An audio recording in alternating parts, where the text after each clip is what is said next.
Hey,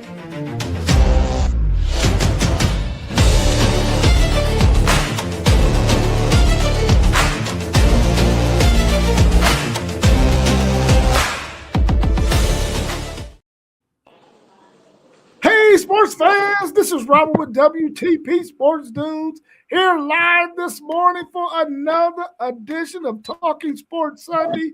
We're going to be talking some NBA All-Star action, Saturday's college football action, basketball action, and more this morning. We got our homegirl, Melissa Graham, in the building with us. How you feeling this morning, Melissa?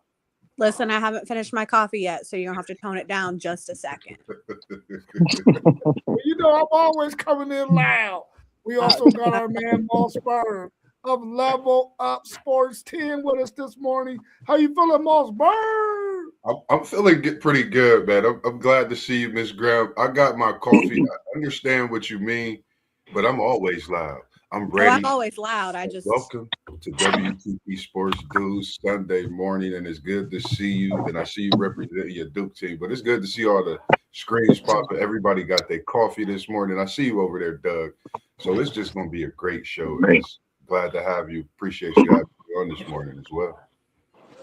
We also got our man, One Take Zaya, in the building with us this morning. How you feeling, One Take? Hey, it's no mistakes, no retakes. That's all it takes. It's One Take Zaya, baby. What's up with the crew, man?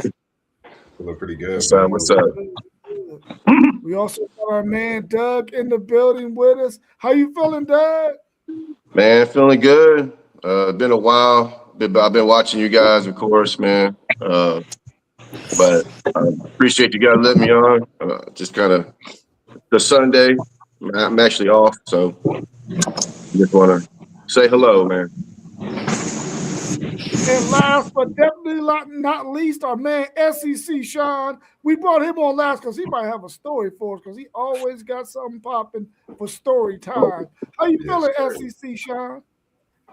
Oh man, we're good. Had a good week of racing last night, or this whole week actually, but last night was another good race. Got some other one breaking up. I'll throw that out after I do. We definitely got story time. It's Sunday, so we got to start off the show with story time. So we'll jump into that real quick. It's really glad to see everybody. First time I've been live with Melissa on the same time. Welcome. Good to see you. I've seen a few of your stuff, a few of your things on there. So, but we had this old couple. They were married forever, man, but they got up in their 70, 75 years old. And the wife said, man, look, we got to start eating better. So she started doing all these bran muffins and salads and all this healthy food and stuff. And it was okay. And then they decided for their anniversary, when they turned 85, they were going to take a trip, and they called a plane. And man, the plane crashed. And they were gone, and they went up to heaven. When they got up there, they were looking around, and it was all these fancy cars for them, this $10 million big, huge mansion, every kind of food you could. And the guy, of course, being the guy, was just like, wait, whoa, we can't afford all this stuff, man. And St. Peter said, man, this is heaven. Everything is free. You can eat what you want. You can drink what you want. He said, there's a championship golf course right here. He said, how much are the green fees? He said, it's all free, brother. This is heaven. He turned around and he said, dang it, Mary, if you and your damn bran muffins, we could have been here 10 years ago. Oh, man. That's a good one. That is too funny. Real quick, before you get in, I'll throw my breaking we'll get this out of the way first. We'll get the NASCAR chat out of the way real quick before we jump in. They have, anybody that's interested, they have changed the start time for the Daytona 500. They've moved it up an hour due to potential rain in Florida today. So it'll be kicking off. Coverage begins at 11:30, and then the race starts at 2. I don't know why we need a 2-hour pre-race show for a race, but we do. So the real festivities start about 1:30. Race will start at 2:13. should be over about 6:30, right before the rain hits down in Florida. But it's a smart move. A lot of times NASCAR will wait and see what happens, and they've had to push this race back to Monday before, but it's the biggest race of the NASCAR season, so you really don't want any interruptions with it. It'll kick off early. That was a little breaking news I had there for that. Other than that, we jump into whatever y'all want. I know Doug did some stuff about softball too, going on in big tournament down in Florida, right? Clearwater Invitational, yeah. They're kicking that off at 10 o'clock y'all's time. So ESPN2. LSU, UCLA, and Tennessee, and Florida State. That's right. It's going to be a good one. You want to see some fast-paced skill out there, man? It's fun to watch. If you learn about the sport and the dynamics of it and the science behind it, it'll blow you away.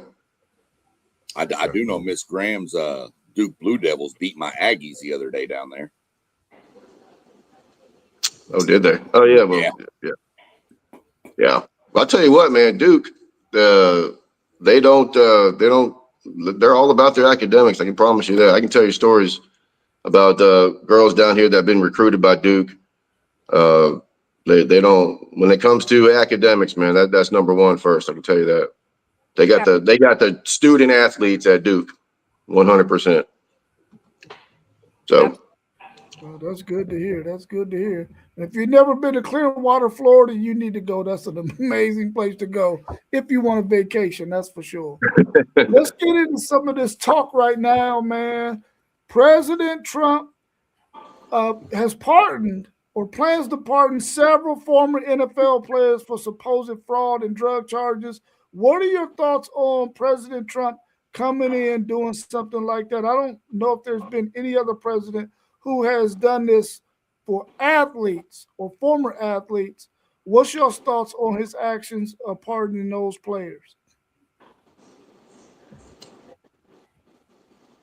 Well, I mean, I think as long as it's not like some heinous crime where the dude was out there killing a bunch of people or something, or, something real bad. I don't know what would be worse than that, but I mean, I don't really know that I have a take on that. It's just kind of okay. I mean, whatever, I guess. So that's just kind of where I am on it. I just don't, to be honest, I just don't really pay attention. Didn't even know it was happening, to be honest with you, till you mentioned it just a few minutes ago. Yeah, it's like I don't really deal with politics, but it's like some way, some form or shape of politics talk is going to come up in this. But for me, you're the president. It's more things to worry about than what you're doing. I'm going to just say that, and I'm going to leave it at that, because that's a whole... Athletes, there's a few more important things going on in this world right now than pardoning athletes for fraud and drug charges. Yes. I think he has fans in sports too. I noticed he's been at almost every major sporting event. When you talk about sports, he's there.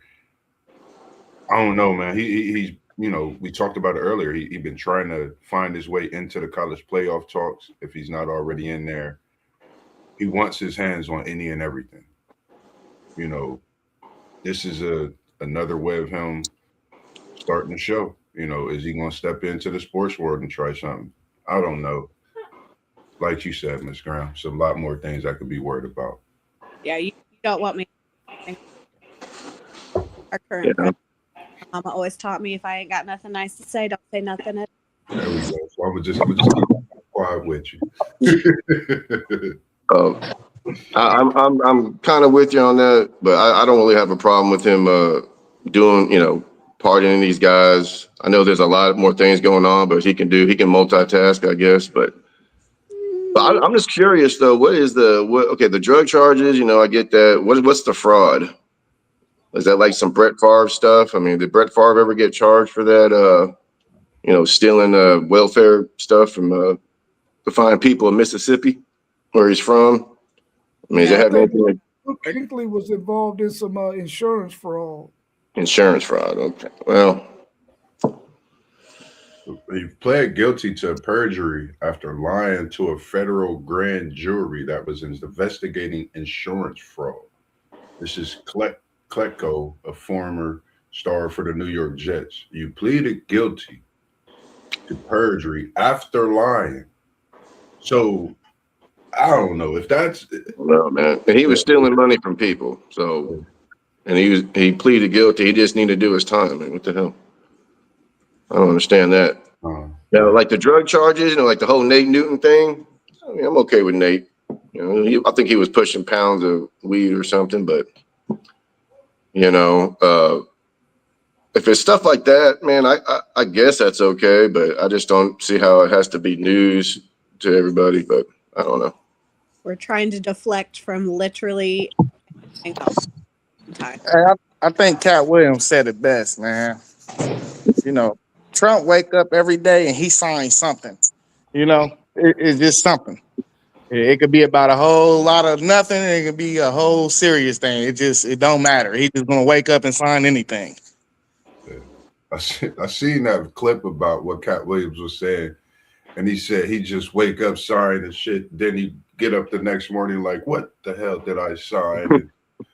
That's the situation that he gonna probably go back to. And I'm glad you mentioned that, Zay, because Cat Williams, people can say what they want, man, but he's a funny guy. Love his comedy, and he definitely opened my eyes to some things. I watched that whole video, and some of these things we know is social media, but I think if we look into it and see what they're saying in between the whole actual argument of what it is or what the topic is, we'd be surprised at some things that's being said. So that's what I got out of the Cat Williams. He put some knowledge out there a little bit. Well, for me, man, I feel like there's a lot that goes on in the United States of America, and I want my president to be involved in all of it, or at least have some kind of knowledge of all of it. So if he goes and he starts pardoning people for things, I at least want him to know that this kind of stuff is possible, or it's out there, or somebody probably should be pardoned because they're doing some time for something that they might have got excessive time for. I don't know all the logistics to it, but I like for my president to have his hands involved in everything, or at least know everything that's going on inside the country. So I don't necessarily have an issue with it because he's not pardoning someone who has done some heinous crime, some killing of some folks, or some raping of any kind or anything like that. So I'm okay with it, regardless of how anybody might feel about the current president. I think whoever the president is, he should always be in tune with everything that's going on within our country. Hey, Rob, I hear what you're saying, my boy, but you saying that until he start putting that pen to college football, making rules. That's what I think. Hey, listen. Somebody better do something because college football is looking like a hot ass mess right now. About to say somebody better do something. I'll do something.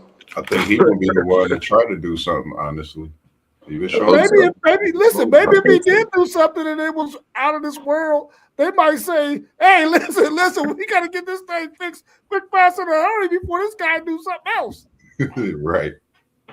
He might push them to do something. Actually, doubtful. I don't think he knows too much about anything, to be honest. Let's just let's be good.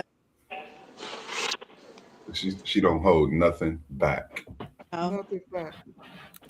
He's already pardoned all those people we talked about, Brown. Yeah, he already pardoned. So I mean,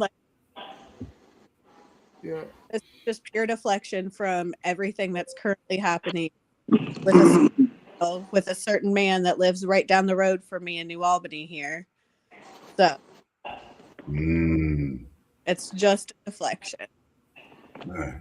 Graham, you rubbing elbows with caviar eaters? No. She rubbing elbows with something with an L at the beginning of that name, I think. Mm-hmm.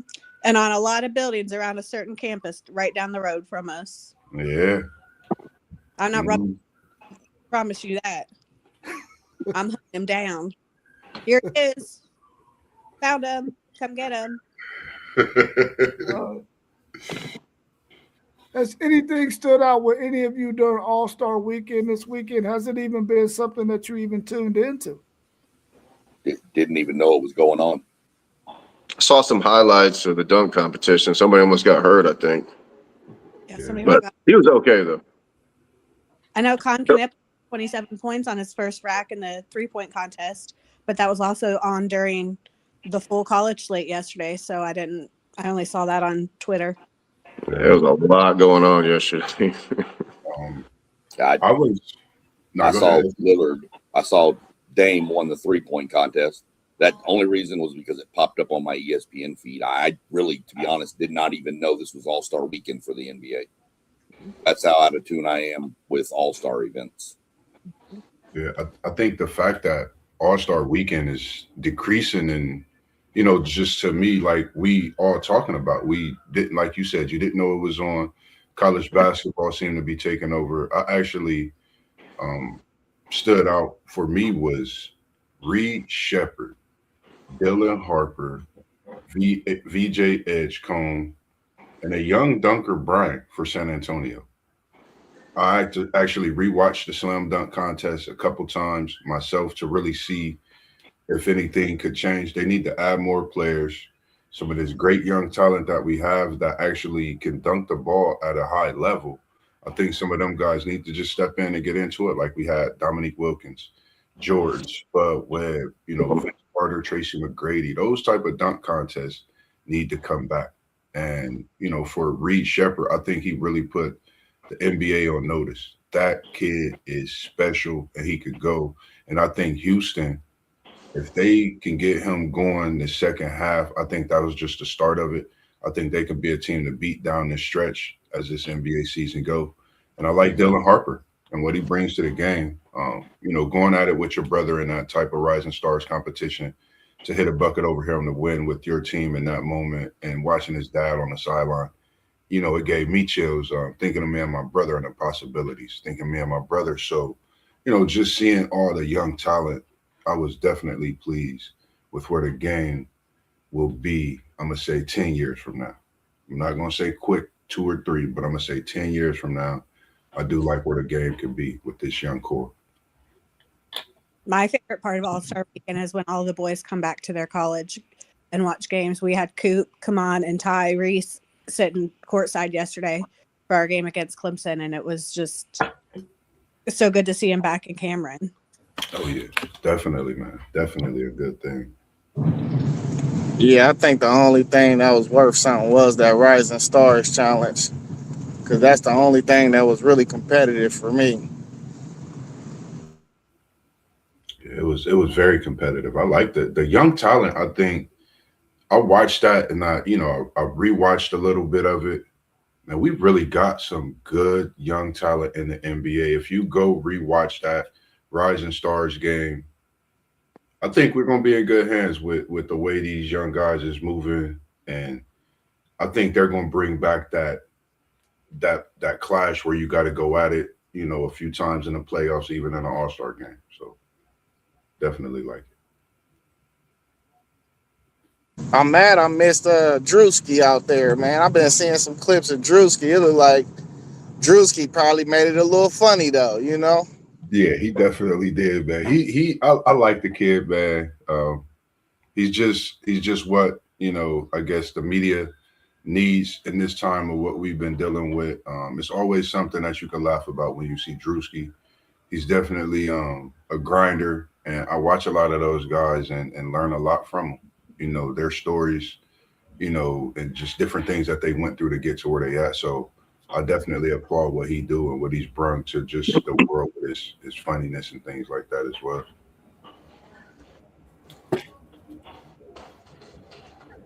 What's your thoughts on today's action today in the NBA with the U.S. versus the world All-Star game format? Do you like that format that they're going to have laid out, or do you want them to go back to how the All-Star game used to be played?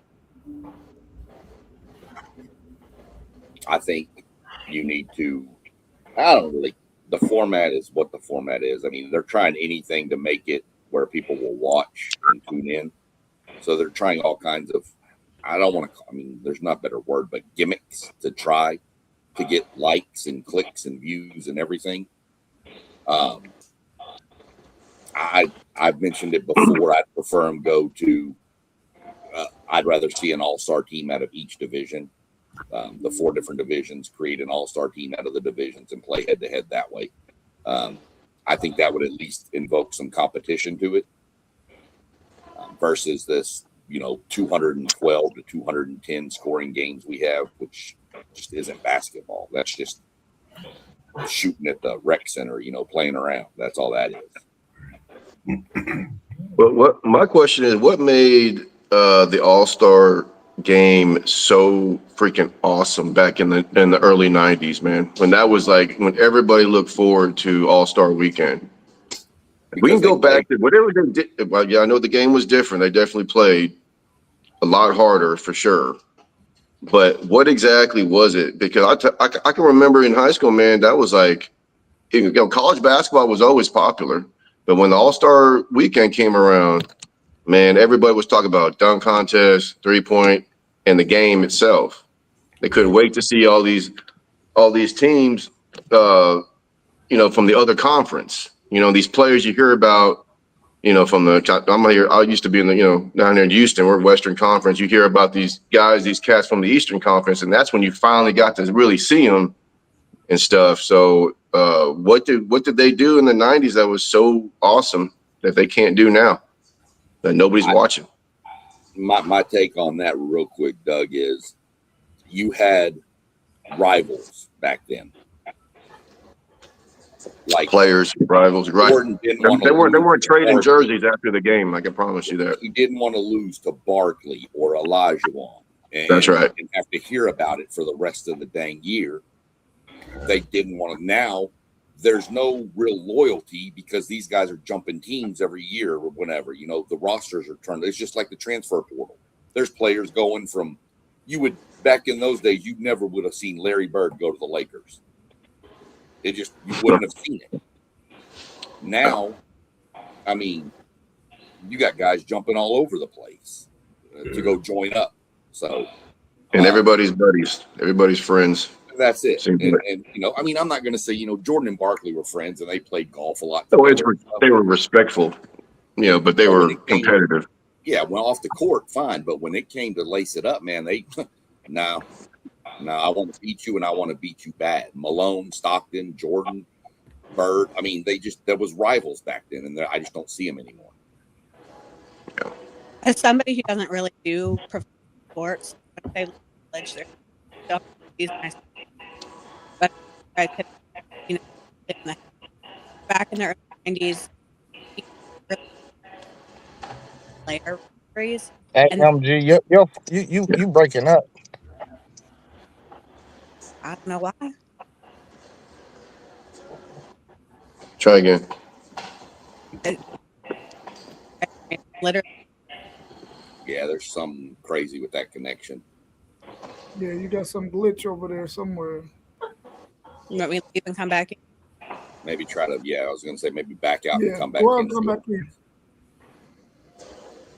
I think Let's just admit it, man. LeBron messed up the All-Star game, I mean, it is what it is. I know Rob don't want to hear that, but it is what it is. He wants everybody to like him.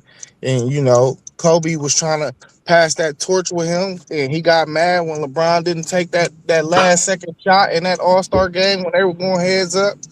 And that was the key moment that switched the All-Star game over. Like, all before then, guys were going at each other, and that's just that's how I feel. Hey, listen, Kobe's first All-Star game that he started in 2000, I want to say, or no, it was not 2000.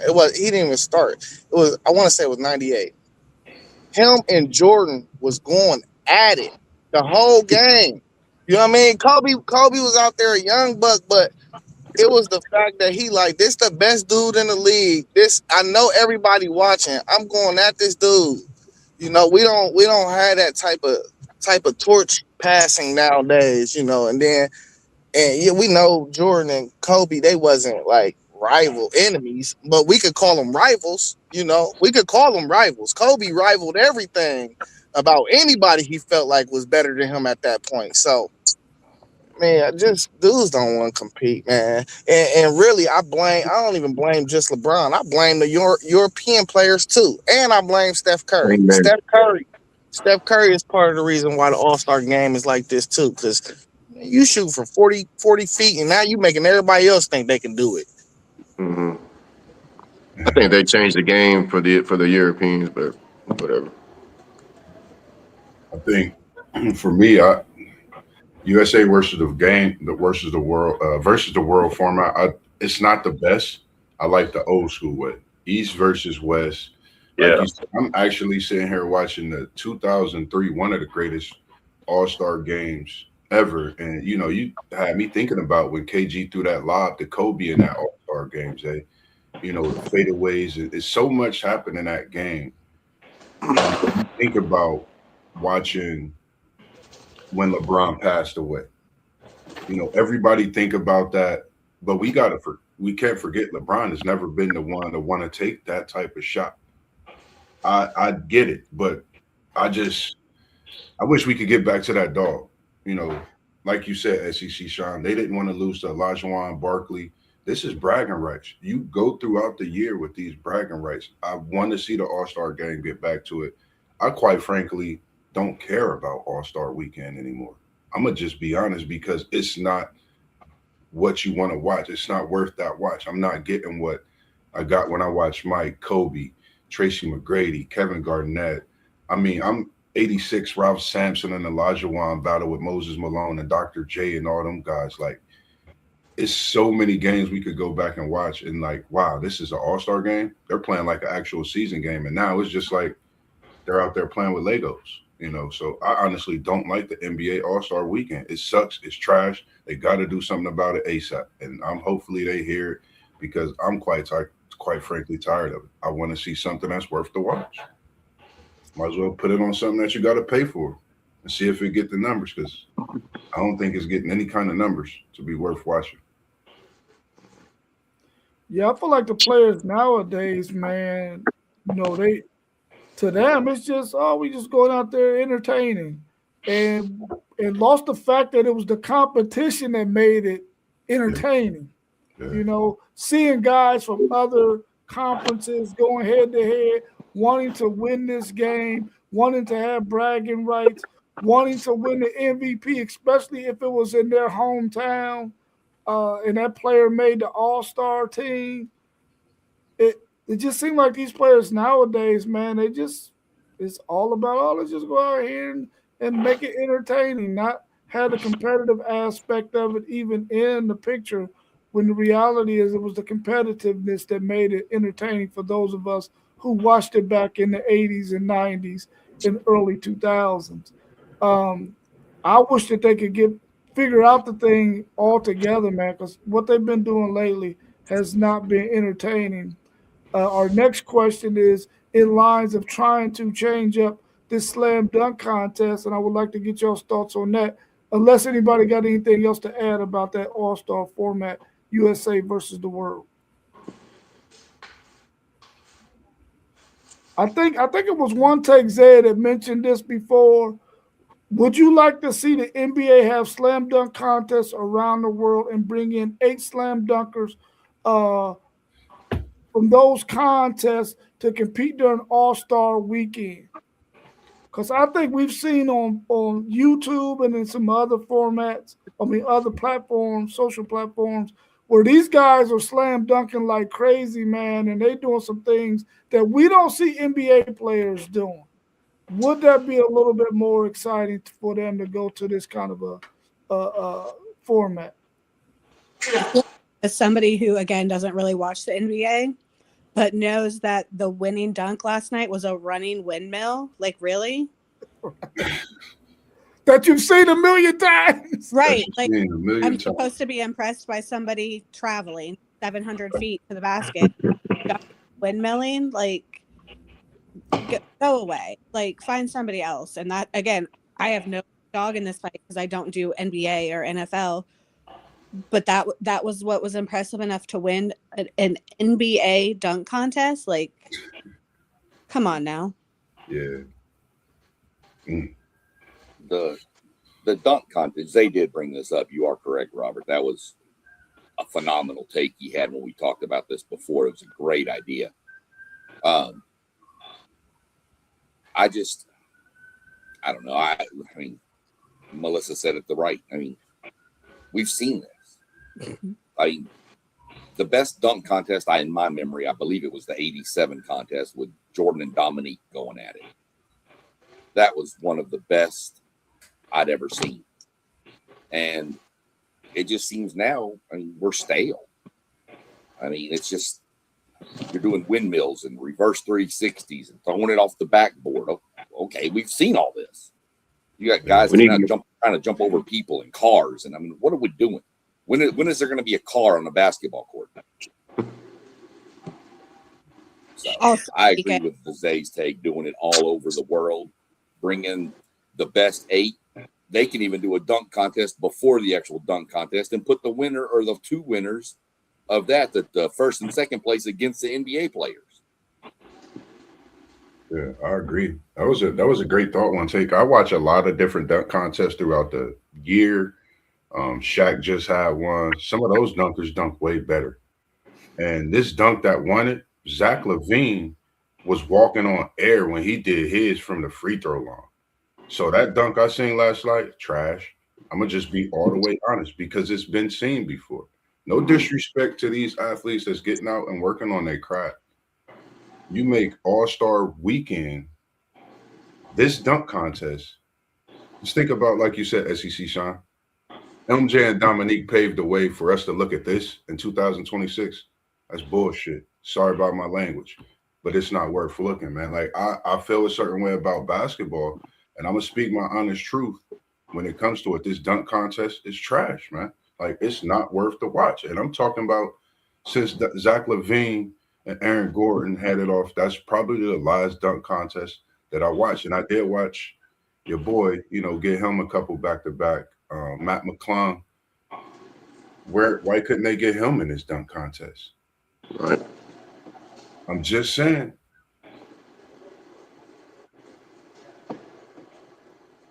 Wasn't he the defending champion from last year?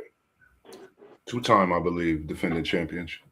Oh yeah, you gotta always bring back the champion. Bring even if he's not back. Even in the league, you gotta bring him back.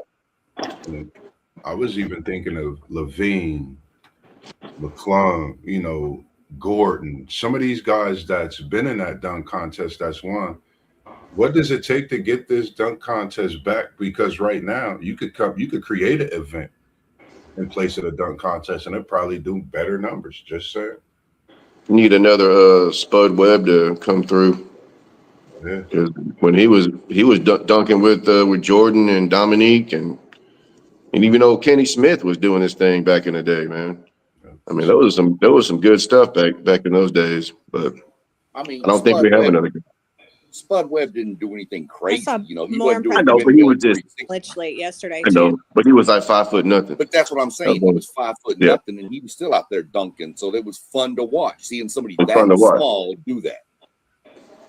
Guy on Shaq's. It's a guy that's like Spud Webb's height, maybe like 2 inches taller on Shaq's. That Shaq just had a dunk contest show, and he lit the crowd. Like he could really get out the gym. Not Spud Webb is himself, but he make you think about that with his height and him being short. So I think they should do it. I don't see why not. They definitely have put on a show for us, and it'll be worth that watch for sure.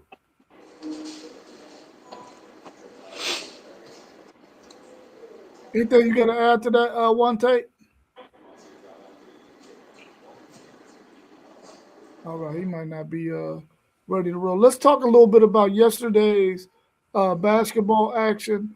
Number 1, Arizona. They should say loses 2 in a row, but I must have been typing too fast.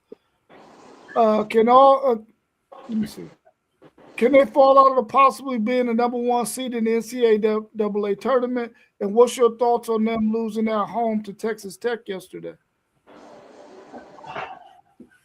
I don't think they're going to fall out of a number one seed line, be the overall seed going forward. Play. that was a hell of a game for the whole game. Tech was actually down 6-7.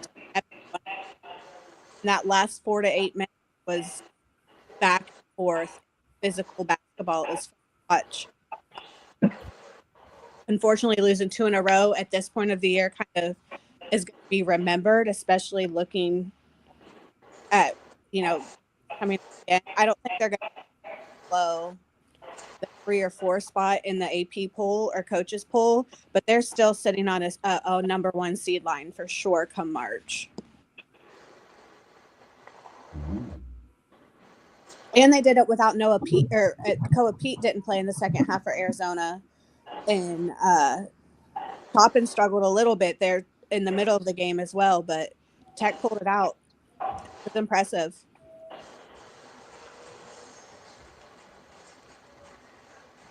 I don't see Arizona falling off the 1 seed in the tournament, one of the 4 1 seeds. Now, I will say that they got a schedule coming up. I mean, they got BYU Wednesday, then they go to Houston,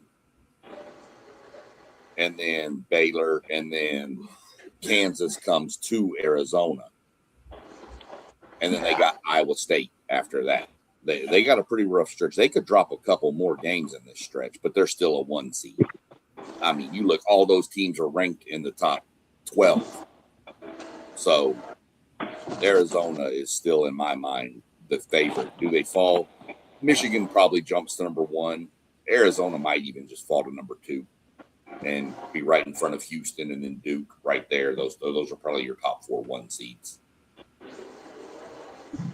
Hey, we just did this on stream yesterday morning. That was my number 1 overall seed.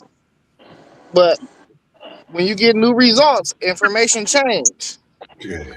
They might be the number 1, 2 seed. It's looking like now because you got, like you said, their schedule was back heavy.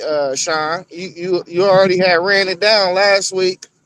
They got a whole monster schedule ahead of them. So if they drop 1 or 2 more games, I mean, one of these Big Ten teams might sneak up into that 1 line like Illinois or something. So I don't know. And listen, especially if they got an early exit in their conference tournament, there's definitely a chance they could fall off that 1 seed. I agree. I think this Arizona team, I know, like you said, Zay, we talked yesterday. We felt Arizona still with that loss would be the number 1 overall. But this Texas Tech team was the team that we all had a say about, being under the radar. I think we've seen this Texas Tech team, the reason why we have them under the radar. Topping 10 plus 21 straight games, 31-13, along with the full stat line. We know what his brothers is doing in the NBA, but I think he's the one that's going to be a special talent that stays for some years. I think Arizona, like you said, Zay, the number 1, number 2 seed. You got Michigan, you got Duke that's right there gaining. You got UConn and this Iowa State team. Let's not forget a few years when everybody thought that they could get that number 1 seed. They remind me of what Iowa State went through that latter part and going into that tournament. They slipped up. They came from out of that 1 seed. They was a 2 seed, a top 2 seed. So I think this Iowa State team is the team to watch in this Big 12. I think they're going to actually replace Arizona with the 1 seed. Arizona with this back 9 schedule, I don't think they could get it like Tiger in that Masters. I think they struggle, and I think that Iowa State becomes the 1 seed that no one talked about all season, and they kind of can get some things rolling in this tournament. I don't know. This Iowa State team, I think, is dangerous.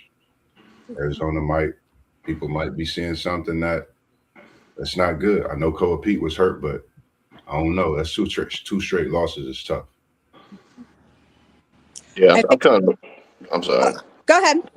I said I'm kind of with you on that on Iowa State, man. That's a good point, Moss, because I mean they got U of H on Monday, I believe. Yeah. And man, so they can make some serious noise right here, man. So that back end of that schedule, you're right, man, because Iowa State looks really good right now. So as far as Arizona, I honestly thought they were going to roll Texas Tech yesterday after their game in Lawrence because they look really good in Lawrence to me.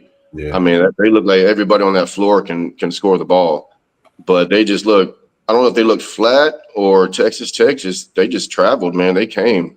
I mean, Texas Tech, they probably should have beat U of H twice this year. Yeah. I mean, so man, that whole conference is just ridiculous, man. So if Iowa State doesn't sneak in there, I think it'll be another Big Ten team. But man, it's going to be interesting, man. But I think Arizona, I got them maybe like the number 1 seed, or like you said, the number 1, number 2 seed right now. So, but I think too, Texas Tech has the best 3 wins in the country right now. They beat Duke in the Gardens, I did. beat That's Houston, true.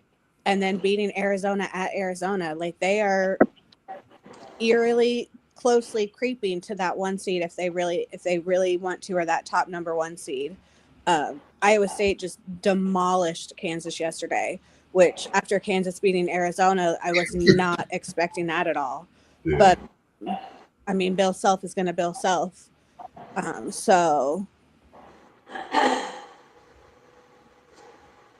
yeah, that's a good point. They lose to Kansas. I mean, Arizona. Kansas beats Arizona without Peterson, plays Iowa State, and gets destroyed with Peterson. But so Iowa State is dangerous, man. Like they are a team, and I like this Iowa State team better than the team that they had at that top few years ago when they was trying to make that run with I think Niang. This Iowa State team is really that good. Like they can actually get to the Final Four, if not the championship. Like this Iowa State team is that good. I watched them. They play basketball. They bench players come in. They know what their job is. They box out. They rebound. They physical. So they were really fun to watch that first 4 minutes after halftime yesterday. yeah. Milosevic, nope, that's not his name. It's something like that. But came out, and he just needs a breath, and he's drilling. I mean, he drilled 3 threes in a row. The shooter. I mean, just coming around the corner, catch and shoot, and Kansas couldn't do anything to stop it. And when they tried to double him or, go above or trap him, they left the other kid open at the top of the key, shooting straight on for 3, and he hit like 2 in the row. And then their defense yesterday was absolutely suffocating. Kansas couldn't do anything, which I don't know if we can talk about Darren Peterson or not, but I was curious as to everybody's kind of thoughts on that situation. In my opinion, Kansas plays better without him, and I kind of wonder if they're tired of this Darren Peterson show of I'm going to play, I'm not going to play, or I'm hurt. Flu-like symptoms. Everybody's like, Jordan played with 107 degree temperature and the best game of his life, and Darren Peterson is almost doing some load management against some big teams that he wants to win Player of the Year, and you're not playing against teams. Like you're not playing in games. How's that going to happen? Yeah, I agree. Wow. Yeah, I think Peterson's obviously super talented. I'm curious about the character there. What is going on in the headspace? I don't know. I mean, you're going to be a top pick in the NBA draft. We all kind of agree with that, I think. But this just isn't a good look to me. But like I've said about the Big 12, that to me is the deepest and the best. Oh, I don't know about deepest, but it's the best conference in college basketball to me. When you look at Houston, Tech, Arizona, Iowa State, Kansas, when Kansas is Kansas, BYU's in there with Moss's boy. Hey, Jay. So to me, I mean, I'm not going to be shocked at the end of the season if the Big 12's got 2 teams in the Final Four. Oh, no, absolutely. I mean, you better be careful if you get all of them in different regions. You might have a Big 12 Final Four. Yeah. That would be dope. It'll be interesting for sure because that conference is just beating up on each other. The Big Ten got something to say. Well, so is the SEC. mean, Florida looks really good right now. Yeah, Florida's really good. Texas is starting to play a little bit better. They won last night on the road. Missouri. Okay, well, you know what? We thought A&M was looking good earlier this year. Now they're garbage. Looking like okay. They're toilet water. Yeah. Dumpster I might take toilet water over the way A&M's playing right now. They just going to. Hey, the most impressive team I seen yesterday was in the Big Ten. That was Michigan. Man, listen. Michigan rolling, man. Michigan's good. Nobody's doubting that at all. Yeah, I watched them yesterday, man. They a tough out, I think, for anybody. And we spoke on Lindenborg yesterday. I don't know, like this Michigan team is dangerous. I came across a fan yesterday. He wanted my thoughts on Ohio State. I honestly told him, if Ohio State can make shots until he plays big, I think Ohio State could actually win a couple games in the tournament. That's just my honest opinion. You know, they got to get there. But hey, Moss, Lindenborg, he was balling, but they had no answer for Mara. The game was over in the first half. That's why if you look at the box score, you wouldn't be able to tell what happened for real. But Mara was killing them, bro. You know that's where he was transferred from too. So you know it was a little get back. You know, him stepping up and letting them know, like, listen, this is why my production should have been higher last year. You know, he comfortable where he at, and I think I'm glad you mentioned that because I've been watching him, Zay. I haven't seen Michigan with a true low post present who they could give the ball to like that since in some years. Like, I know they've had McGarry and guys like that, but I'm talking really give the ball to in the post and they move the offense and let him go to work. That boy is special. And what Michigan got in Mar, and they're a team as well, man. They can actually win it. It's quite a few teams that we see can win it. But this Michigan team, we can't not sleep on them because they've been knocking heads off lately. Double-digit wins consistently. So they scary. Big game next weekend. What about Arkansas? What y'all think about Arkansas? The SEC. Guard play tends to do well in the tournament. So I mean, it's just about playing your best basketball at the right time. You know, they got a good backcourt. So you know, you get the right backcourt that get hot at the right time, man. They'll carry you to a Final Four. You be like, you look up, be like, man, these dudes ain't look like this all year. Yeah. And a freshman, I can't remember his name for some reason. I don't know why. Cuff. That boy a monster. Man, he's the thing I like about him, watching him throughout the season, he's starting to find players that make his team better. And I noticed at a point in the game yesterday, he was finding his teammates and they was making a run and he took one over and busted a 3-ball. And it just took off from there. So I definitely think they could be a team. Like the guard play, man. You know, you got to have good guard play in a tournament. And when you making your team and teammates better, other players coming around to you seeing a better game out of them as the season go on, I think you can stamp a team that's doing those things as a team to watch and a team that can win in any tournament game. So that's sorry, Moss. I thought you were done. No, you're good. As somebody who watches a lot of SEC basketball, Arkansas is really, really good, but they're so inconsistent. Yeah. Arkansas can come out and beat you by 40, but they could lose to you by 40 just as fast. I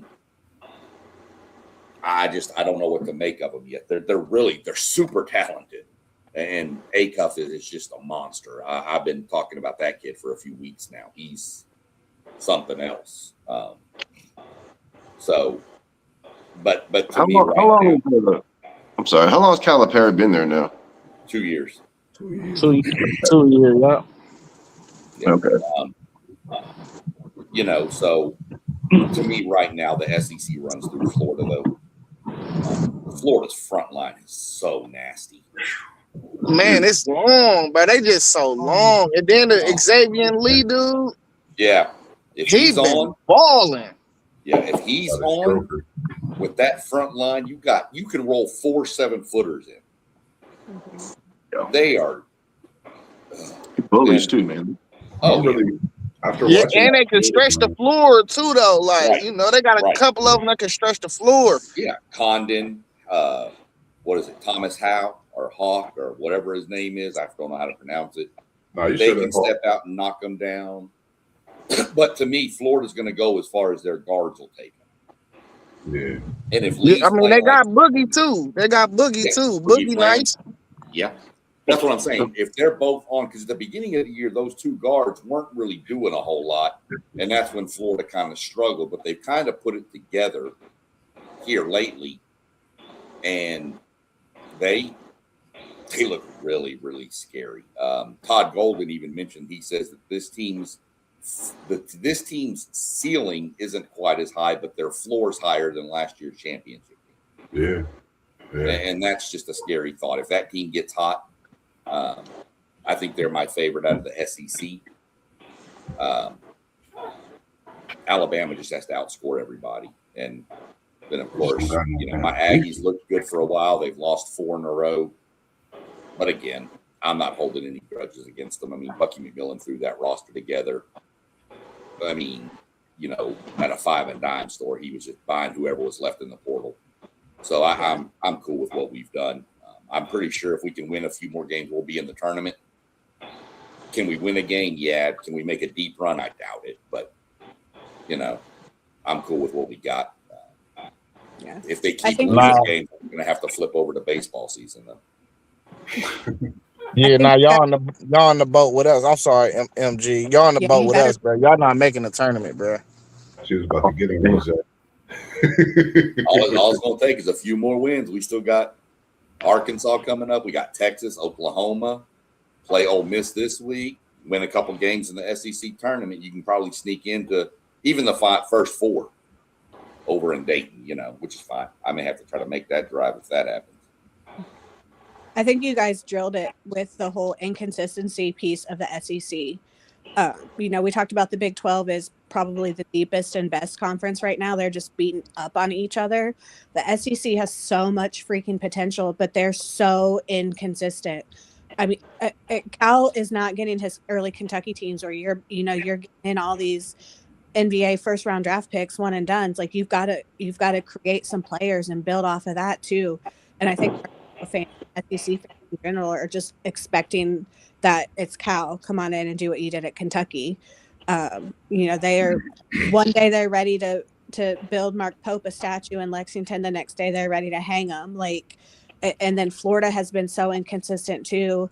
And Bama, like you said, they don't play defense. They have to outscore everybody. And that's just a Nate Oates team in general. They did that at Buffalo. If you're gonna win games, you're gonna make 47 3-point shots a game to do it. And unfortunately, in the SEC, you got to play a little bit of defense too. And so the SEC to me is the most inconsistent conference as far as one game. Kentucky looks like they could be a Final Four team. The next game, they look like they shouldn't even be in the tournament. And same with, Arkansas and Bama and even Florida, like you said at the beginning of the year. I mean, we were expecting when we played them at the beginning of the year in the ACC SEC Challenge. I mean, it was a hell of a game, but it's not the talent. It's not what we were expecting, even if it's early in the season. People are like, oh, we played them in November or whatever. It doesn't matter. When you're playing the defending national champs, you expect to be playing the defending national champs, and they still hadn't just melded. And they had a decent amount of guys back. And so, the SEC to me is just so inconsistent. And I mean, my TV is on ESPN from October to, well, not even October, from August until March. And so it's one of those things that I'm watching SEC, I'm watching Big 10, I'm watching Big 12. I'm watching my ACC, which is, we're not getting the credit this year, but we are a much improved conference in the ACC this year. Jay Lucas just beat NC State by making 8 free throws in a row. NC State had no business giving that game away, but they did. And Coach Lucas's guys walked up to the line and drilled free throws. I don't know what that's like because we can't make free throws to save our life. But I'm like, that must be nice to sink a free throw to seal the game. Who knew? But this tournament's going to be one of the better ones we've had in a while. Like, there's no clear cut number one going to take it and run the table with it. I think that's exciting for college basketball in a whole, but let alone March, especially coming off, earlier you guys were talking about the NBA. I could care less. I want to watch it. I want to watch a game. I want to watch offense and defense. And that's what you get in college basketball. For now, I don't know what the future holds because it is a changing climate as well. You've got Dan Peterson at Kansas doing load management as a freshman. So it's going to be interesting, but I think college basketball this year has been really, really fun to watch. What's your thoughts, WTP, on all these great things, starting with that Arizona? What's your thoughts on Arizona and where you see them? How you feel about them? Well, I feel like that Big 12, man, they're coming down this back stretch. They could have possibly got two teams on the number one line in the NCAA tournament, but I think what we're going to see here is they're going to be beating up on each other. They're probably only going to get one team on that number one line, but they're going to. The blessing, though, is they're going to get some guys that are really, really good on line 2 and line 3. That's going to make a hell of a run. That could possibly, like SEC Sean said, have freaking 3 or 4 Big 12 teams in the freaking Final Four, man. I don't really think no lower level school is going to get any upsets in this tournament. I think Arizona, if they can win their next couple of big games, they could be the one that gets that number one seed out of the Big 12. But they got to worry about Houston. They got to worry about Texas Tech. They got to worry about Iowa State. Those 4 teams right there could all possibly get one of those number one seeds. But then you got to worry about Michigan getting one, which I think they will. UConn, with all of this battling in the Big 12, is probably going to get one because of the battling they're going to do. And then you got who's that other team? It's Duke. That's right there. So who's that's that other team? You said what? Who's that other team? Oh, she ain't like that. I had to think a little bit there, Melissa. Don't beat me up on Wednesday. I got you. You see, she representing them Duke Blue Devils. We appreciate you as well. She said that team. Well, I think that's going to be very interesting down the stretch to see how those Big 12 games play out. And if they beat up on each other like we expect them to, it's probably going to hurt them as far as getting on the number one seed line. But it's going to be a blessing that some of them can fall to 2 and 3 and have maybe some lesser competition possibly. And you brought up UConn, which I think a lot of people, I've only seen them play once or twice because they're the conference they're in. They should be steamrolling everybody.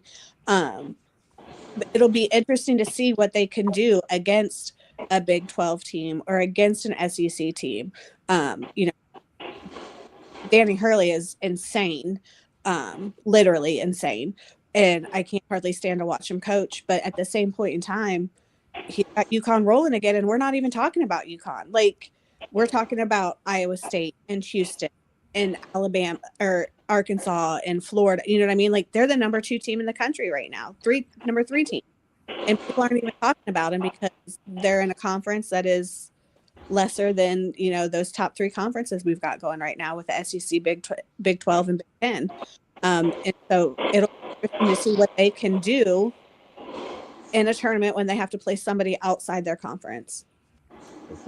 I think the game, I know we haven't really talked about UConn much. I've been waiting for the matchup that they got coming up in a few weeks against St. John's. They'll be going at it for, position to win that conference. And I think that's when we'll see the best and what we'll know moving forward, even, tournament play. Because I think if UConn wins that against St. John's, I think that pushes UConn to win their conference, even win their conference championship in that tournament. I feel that good about UConn, but I agree. And have they played some of those upper echelon teams with the way they've played in their conference? Is that going to be something that, kind of haunts them when they get into that tournament? Certain teams have played against top teams throughout the season, but we can't forget UConn done back-to-back. They still on the map. This is UConn basketball, so we can't negate what they're doing. And I think they actually like what they're doing. and not being talked about because guess what? They wasn't talked about when they won back-to-back championships. Exactly. So this is part of UConn's plan. This is what they've done when they've been successful. Back when they had Rip Hamilton, even times of Ray Allen, we know how this UConn team can roll. So I think the world should definitely be on notice with what they're doing, and as well as St. John's. UConn 14-1, St. John's 13-1. Two Hey, teams, again can make a run in the tournament. hey, listen. I said UConn is the number 1 seed. They got wins over Florida, Kansas, and Illinois. I mean, they lost to Arizona earlier in the year, but okay, you know what I mean? That's a good loss. But they're a number 1 seed for me right now. Yeah, after that debacle yesterday, I would say UConn, Michigan, and Duke. I think that's how much that Right. What? I think that's how much that loss from Arizona affected them. I think Duke, Michigan, UConn, and Iowa State, and you could argue about Duke being number 1. You could argue about Michigan being number 1. I mean, each team has an argument about being number 1, but right now I think it's Michigan or Duke. They deserve that number 1 seed. Well, it'll be determined next Saturday. Is that Duke Michigan big game? Yep, in DC. Ooh, where they play playing each that one other? again? Huh? Duke and Michigan play each other? Yeah, next Saturday, 6 Is o'clock. that like on that? Is that like a special? What's the name of that game? I forget. No, we just Duke for years All right. always played a non-conference game in February for the long Ooh. with St. John. I'm gonna go ahead and mark that. We always play a non-conference game in February at a neutral site to kind of just build up our schedule, get a little bit more practice. I mean, this year John Shire's scheduling, y'all saw our first 10 games was insane. And, I mean, unscathed, not unscathed. Texas Tech beat us, but I kind of feel like we let that one slip away a little bit. And I mean, we've seen Texas Tech come back at the end before, but the next weekend is Michigan and Duke in Washington, D.C. on, I want to say it's ESPN at 6:30. It's game day will be there, which I don't care because Jay Billis and Jay Williams can go do whatever the hell they want to do. They're not part of the brotherhood. Yeah.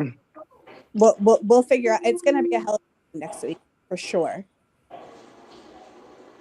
Yeah, Ohio State played Virginia yesterday. Yeah, We lost by 4. We needed that win. We should have won that game for real. I was at the man. Shout out to Yogi's, man. Great place, man. They got the screens and stuff. I was there watching yesterday, and I was talking to a Buckeye fan. I know they're approaching history with one of their great players that they have. I thought for a second that they seemed to be trying to focus on this record instead of focusing on the game at hand. I know they was playing without Mobley, and where you're not playing with the scorer and the shooter of the capabilities that he have, we know what he could do. I think that, makes your offense do some things that they're not used to. But they could have had that game was in their hand. They could have won, just missed some shots. And I'm trying to figure some things out. I was asking a couple guys, how do they feel about the coaching? It was kind of an up and down thing for me. He said that he really haven't seen. He said this was the best team that he's seen since back when I think 05, 06. What's your thoughts on that, Zay? He said this was the best team, Ohio State team he's seen since 05, 06. Yeah, and I had to think, and I'm like, He smoking work. What is he talking about? I was like, I know y'all had Evan. Bro, we had Jared Sullinger, Aaron Craft, William Buford, Deshaun Thomas, all of them in 2011. Like, what is he talking about? So I was kind of trying. We had D'Angelo Russell after that too. Like them Shannon Scott teams was way better than this. This team is trash for real. If you want to be honest, this team is horrible. Yeah, I was kind of awed by that, knowing what y'all have had over the years. So I'm like, man, like that's a big statement. And I just, left it at that. I just watched the game. I thought y'all could have pulled it out. I don't know. I just think they got to focus and stop trying to get Thornton this record, man. That's just my personal look on what I've seen because they play totally different when I seen them play UCLA compared to watching them play yesterday. Totally. It ain't that. He just our best scorer, especially when Mobley not available. I've tried to watch them, and it's hard for me because there's no offense. Yeah. Like they just don't have any offense, and I don't. It's hard to watch. It ain't even that we ain't got offense. I feel like Diebler do not be letting them boys play, bro. You can't go out there and just be like, all right, run this. Nah, bro, just cut them loose sometimes. Just do a 4 out, 1 in, and do it, you know what I mean? Do a pass and cut offense. Just let them play, though. Like you in open gym sometimes. You know, that's what the problem is for real. You playing what they call it? I don't even know what the word I'm looking for, but he just like he want them to play like robots. I feel like at times that's what I feel when I'm watching. Like just let dudes go, bro. Let them be loose and let them be great. I agree. I be trying to figure out what the offense is. Bruce Thornton's a great talent. I think when you can swing that ball and not try to focus on just him scoring, though, I think they have quite a few scores. And if you move that ball, I think they could definitely, make some plays. I like Bynum, the freshman that y'all got. He's a great talent, man. And when I seen him live, like that kid can go, that kid can play. And I think if they just continue to work that ball, I think, they could have won that game yesterday, but I still think they could get a game in the tournament. If they get in this tournament, I think they could win a game, if not two. I still feel that way about this Ohio State team. We should have hired Cal.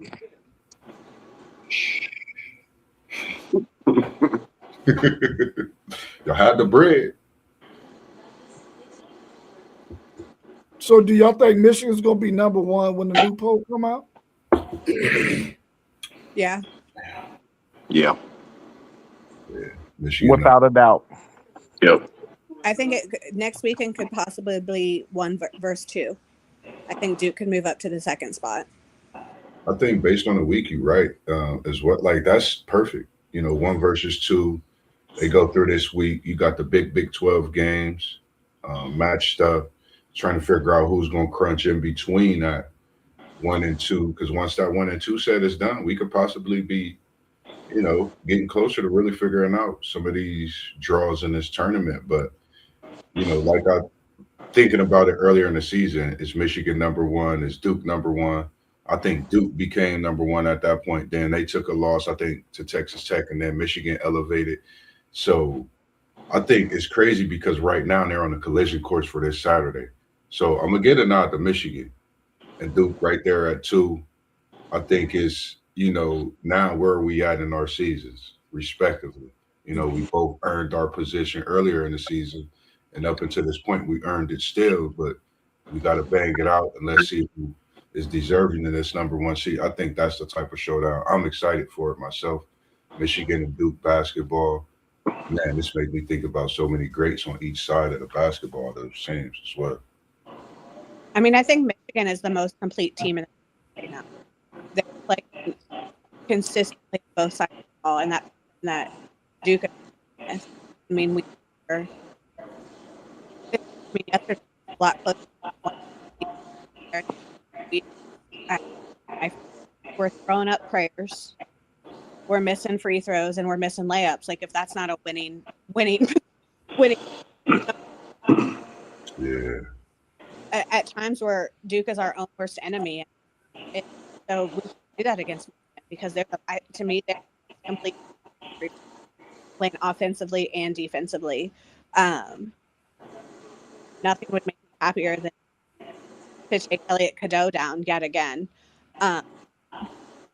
It's great about King, and I'm because they are going to in foul immediately, and we that as well.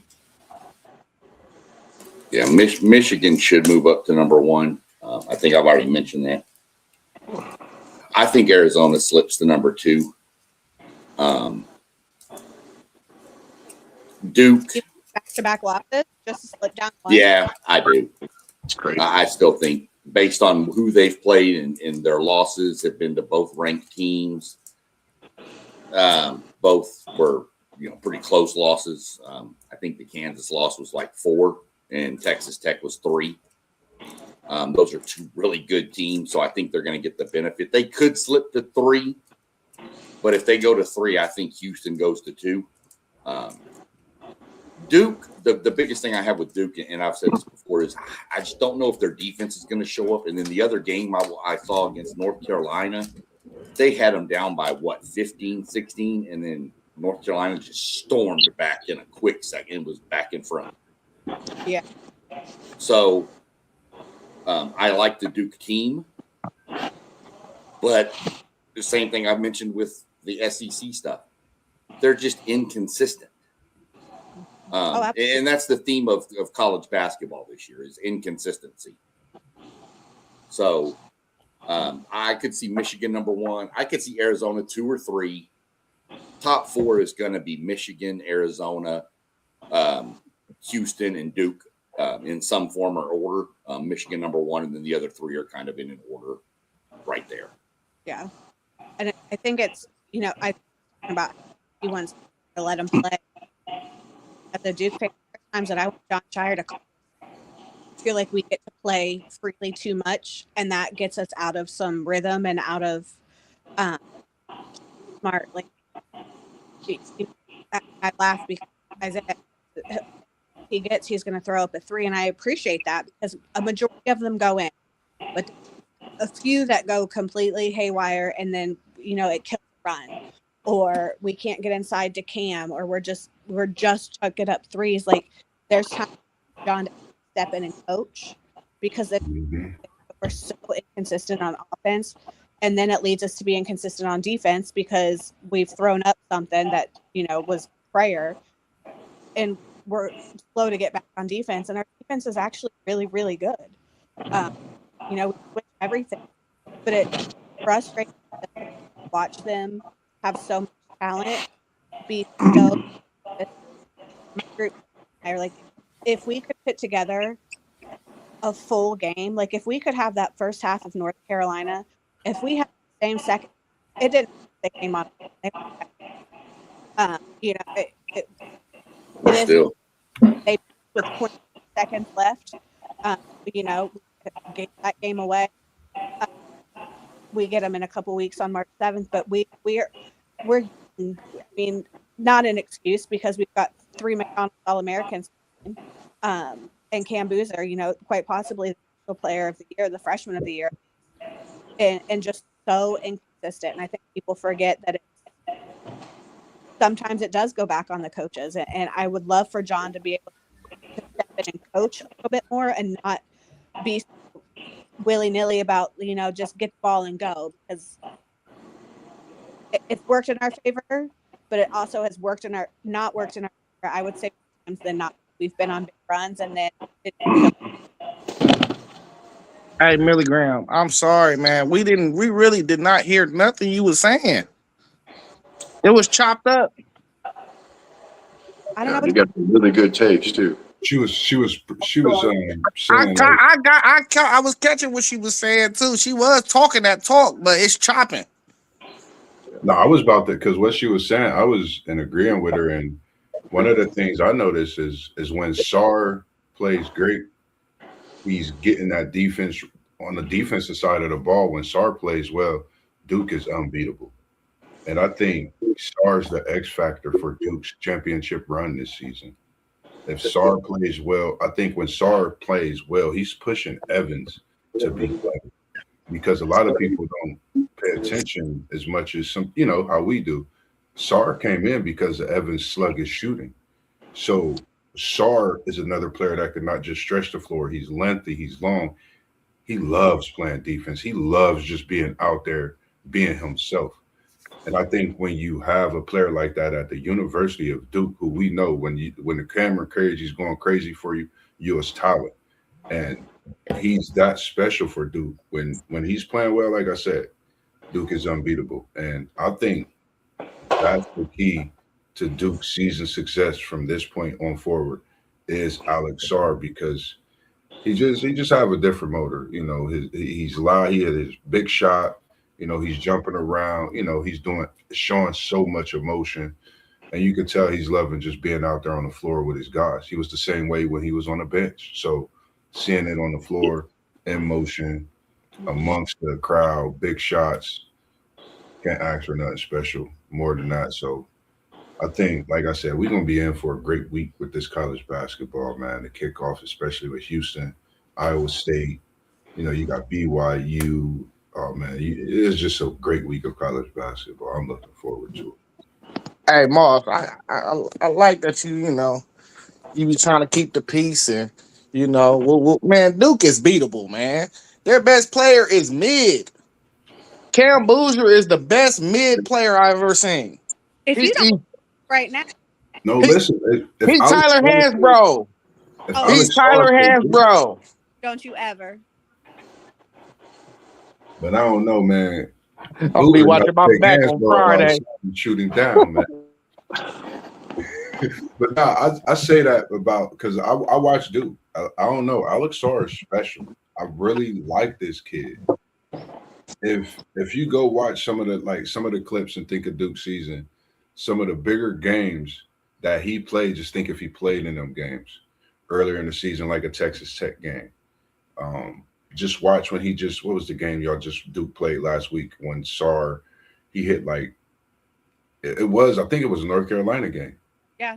So that tripped me out because I missed the last couple minutes, but I was tripped out when I seen the fact that y'all lost that game as close as it was because the way Sarr was playing in that game, unbelievable. So I still think he's the glue to that Duke team. That's just how I see that team. If he don't play good, Duke really could get handled. But if he plays good, but then play great, Duke is on another level because that means the Boozers is available on screens up top. That means the younger brother, not Caden, the opposite. He's hitting threes, as well as we've seen Big Booz step out and shoot the 3 ball lately. So I think this Duke team is like UConn. We talk about them. But we don't talk about them in that aspect of knowing. We just say Boozer is the #1 top pick. Outside of that, I think this Duke team can make. It's a lot of teams that can really make a run, man. Why you ain't trying to let me get Milligram hot real quick, man? Let me get her hot. Let me just. She already hot, Zay. I'm glad you're breaking out, but I'm gonna be watching my back at work because I know you don't play about your Dukies. Beatable. We've been beat twice, but we've also given it away under 3 minutes. I'm so scared of it.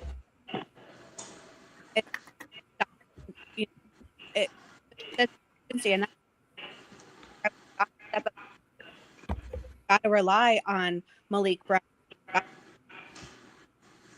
We can't Carlos Scott.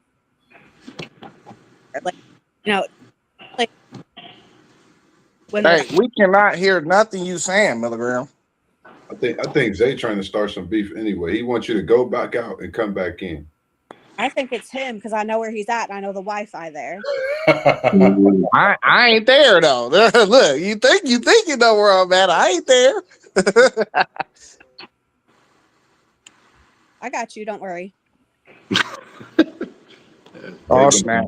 Zay gonna be dodging MG like he's gonna be preparing for this great start of this college football season because he's gonna be having a dodge because I know it's gonna be another battle about that first game of the season on college football.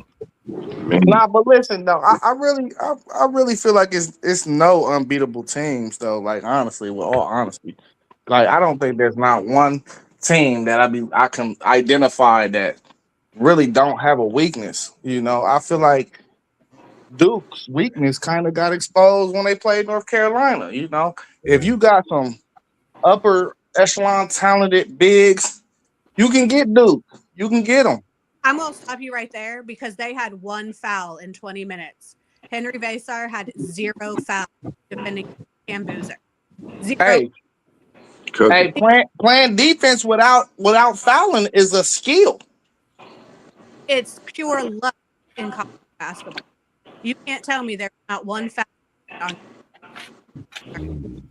Elite Eight. Elite Eight.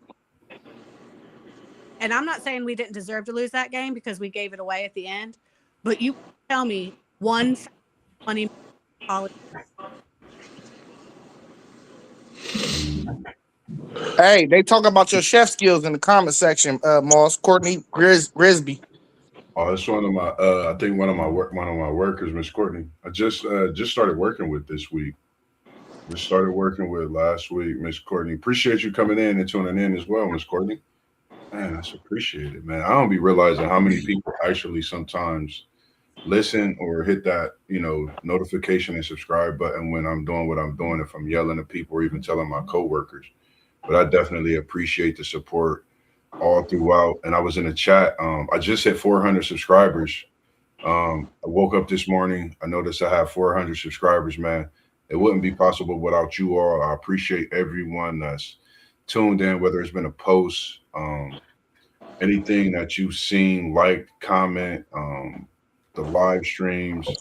I totally appreciate it. We all appreciate it here because we love what we do and we try to just bring something to you every day. And it's going to be some great conversations with Mossberg coming up for you as well. Looking to try to bring a few new faces to the show this year as well. Also, and just, in talks with a few of the City League coaches, man. Can't wait till we get that conversation on here. A lot of conference tournaments coming up and tournaments for the high school basketball. So once those things finish up, I'll definitely be getting into some of those great conversations as well. All right. Anything else y'all want to talk about before we wrap up the show? We're just right at an hour and 22 minutes. Anything else y'all want to talk about before we wrap up?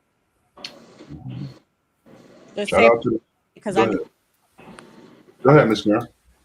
I said say bye to Isaiah because I'm going to end him. I'd say, man, shout out to the Cincinnati Stars, man, girls team, man, back-to-back City League championship titles, man. Like all that yesterday. That's big, man. I think we need to, really get out, man, and put everything to the side, man. Whatever it is that we got going on, sometimes if it's beef, we need to squash it nowadays because this young generation is looking up to us. And from when I played high school basketball, it's starting to look like that competition and rivalries is building a little more. And I would love to see that.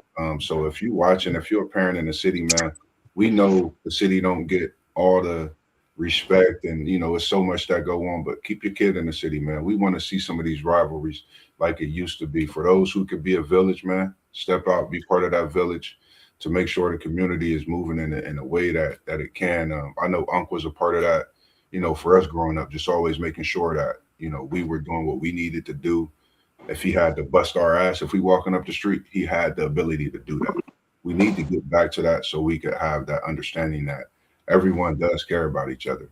Everybody can step outside and light that barbecue grill and pass a burger down a couple houses down, and it's going to be cool. Nothing's going to be wrong with it. So, I wish we could just get back to those type of things and show these children, the youth that's coming up today that, bygones could be bygones. It's more life and it's more to life. We just got to let those things happen and let it go, So I'm definitely, here for it all. Make sure you check in with Level Up Sports 10 on Instagram as well for all those edits. Y'all see everything at the bottom. You got Blissberg Podcast. You got Post Game 86. You got City League TV on Facebook as well. You got One Take Zay. You see SEC Sean. Doug, don't hide your face because he coming for us. That's Doug down there, man. And we got conversations coming for you as well. And that's Miss Graham, MG, one of our own from the great Windsor Academy. And I can't wait to get part 2 of your Duke talk because we got some talking to do about this before March Madness because I know you think they can make a run. Anything else anybody got to say this morning? Elite Eight. You're out of here. Yeah, that was a banger, man. That was a banger yesterday. That city championship, man. It was so loud in that building, man. I can't wait to watch the boys go at it, man. The same two schools, Centennial, Afro Century. It's gonna be another banger, man. Saturday at noon at East High School for sure. Show up. Shout out to City League TV. You were He in will the be in the building for One sure. take Zay in the building with you, man. It was good. Like I love watching it when you guys is doing what you do. And, they know what we doing, man. They see us. Don't forget, go watch that groundbreaking stream this week. We was in OCC country live stream. That was a groundbreaking stream. So make sure you go check that out. City League TV. We see you. We see you out there working, and we know you got your black and white stripes on today, somewhere in the city. So, just a real quick question, kind of related back to what we've done in the past here. Did we ever do a end of the season recap on Florida State football? Nah, y'all. Look, Hold on a second. Hold on a second. We're going to do it right right now. We're going to start the Florida State end of season recap right now. 3, 2, because I ain't got 1. my write up. We're done. All right, that's all we need to talk about. I'm gonna get you SEC. Some real quick Olympic update, real quick. We got the women hockey team playing Sweden tomorrow for the semifinals. Canada plays Switzerland. I'm not sure how Switzerland's in the semifinal, considering their record is 0-3, but whatever. Don't know how that happened. Didn't they play last night? I feel like they may have played last night, but I'm just going off what the thing shows. But it says probably tonight for the semifinals, but it shows Monday. You know how, because they're in Italy. Yeah. But you also have speed skating tonight. You have ski jumping off the large hill. And then an event that is perfectly named. It's called the skeleton. It's where you lay on a sled and go head first down the bobsled track. And I think it's because you have more of a chance to be a skeleton when you're done than finish. Yeah, you're like an inch from that. Yeah, there's no way I'm putting my head face down on some ice going 80 miles an hour head first down a. They going down the bobsled thing? Yeah. Oh, no. 80 miles an hour head first. What's that? Hey, where can we find that? NBC? Is that NBC?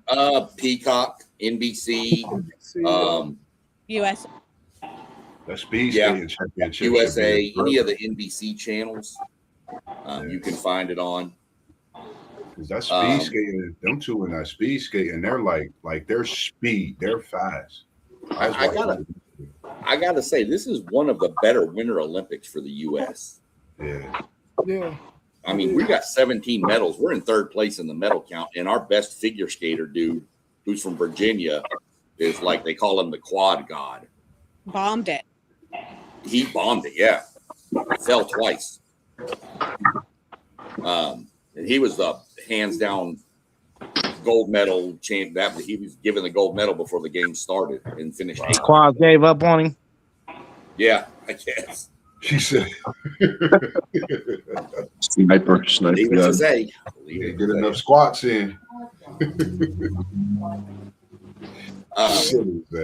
That's one sport I don't understand, because they tell me they're going to do a quad Lutz and a quad axle, and I see them do the same thing in there. I don't know what the difference is. So it's something with the feet and how they take off, but it's still jumping in the air and moving around for. Yeah, my wife says it's the landing too, something to do with how they land. Possibly. I have no idea. I just know that it's crap I could never do. Right. It's like you gotta watch like the pulley systems. That's what that figure skating. That's what those relate to. Like the way they coming off the ice and hitting the ice. It's crazy. I'm looking forward to that speed skating final because them were too special. I think the Netherlands, and I forget where the other guy is from. They've been talking about that all morning so far. All right, y'all. Well, President, we need you to pardon one more person, Melissa Graham, because she's taking Isaiah out. And yes, make sure. Send that one through, man. I know what I said earlier, but send that one through. And we got the Daytona I mentioned earlier. Real quick, Rob and Doug, y'all will like this here. We always catch grief being SEC guys for how we're down in football, we're down in basketball, but just remember This is the SEC season now. We own college baseball. Own college baseball. Own college baseball. Okay. And you college watching- softball. My And Seminoles college on softball, today, yeah. right? My Softball's Seminoles- pretty good, man. Softball team's And pretty good, track. but so is Texas. Hey, we don't mind y'all owning the sports that don't really make no money. No, they make money. You just got to be Oh, good at them. softball They makes make money. the fourth most money in college sports right now. Yeah. Was that $3 million a year? That's still fourth behind football, basketball. That's $3 million more than I got. For real. All right, y'all. Y'all have a good rest of y'all's day, man. And we'll be back again on Tuesday at 7:45. We might even be back tomorrow. For those of us who are off, we might be able to sneak something in tomorrow morning. So tune I'm in, gonna hit go that live notification bell. I'm going to go live tomorrow evening when I'm off work. Okay. That'll be our Daytona NASCAR recap. All right, cool. All right, well, y'all have a good one, and we'll be talking soon. All right. Peace. Peace. Have a great day.